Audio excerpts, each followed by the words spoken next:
I'm Chris, and I'm here to show you how to put your documentation on self-maintenance. Everybody knows that their team documentation is out of date, so they don't read it, they just kind of ping their teammates and continue their work. The problem is that today we have agents, and agents need trustable context.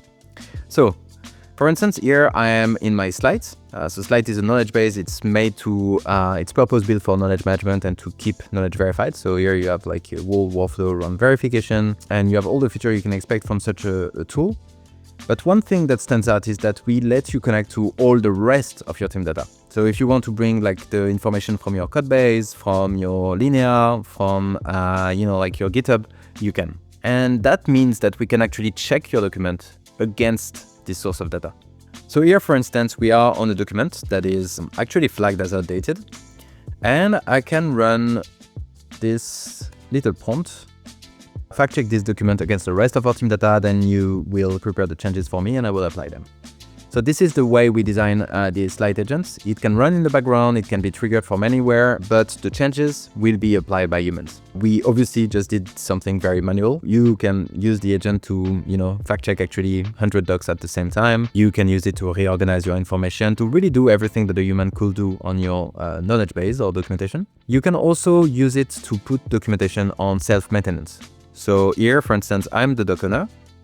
I can select a document to be self-maintained on a monthly basis, and what it will do is simply run a job every month to compare like the current team data and especially what changed since the last time we reviewed this document, and see if nothing shifted, and if so, we will suggest to me, in this case, to the document owner, some changes to be applied. So it will look like this. I have a few that are pending. For instance, I need to change something in this super analytics event. Okay. A key thing here is that Slite is designed to still keep the expert, the human, in the loop. So you can, of course, use it from the outside and just kind of force the changes. But you can also trigger the agent and have like the changes prepared for you in a triage window. So here we have, for instance, a suggestion that has been found overnight. We can apply it and go on with our day. You might want to have these changes not through the Slite Agent itself, but having the outside world calling the Slite Agent. So here I'm going to Claude Cowork. I have like this little prompt that I will run, and I will ask it to review each doc in a folder and use the same prompt on them. So fact check this document against the rest of our team data, prepare the changes. Of course, this will be run through like another type of automation. Typically, like we have a lot of customers that use GitHub, a CI.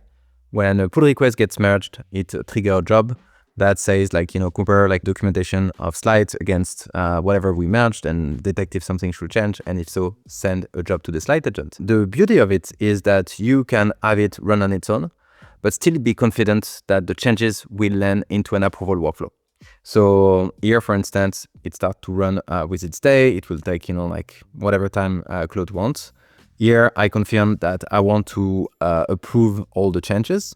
We can actually ask it to actually reassign the owners. Awesome. And once it's done, I will kind of get something in my workflow. So here it's the one that we triggered like a few minutes earlier. And I will just have like this type of review where I can see, some typos, that's totally fine, but also some other things like, indicating that we use this channel in Slack called TechBots, or that we don't use Sentry anymore, but we use Bugsnag. All right, I can approve all the changes. And actually it also changed the verification status back to verified, and here it is. So this is how you can put your documentation on self-maintenance. Go try out slide.com today. You have 14 days free trial. You can import your old documentation that is outdated, plug your sources, and have it verify all this.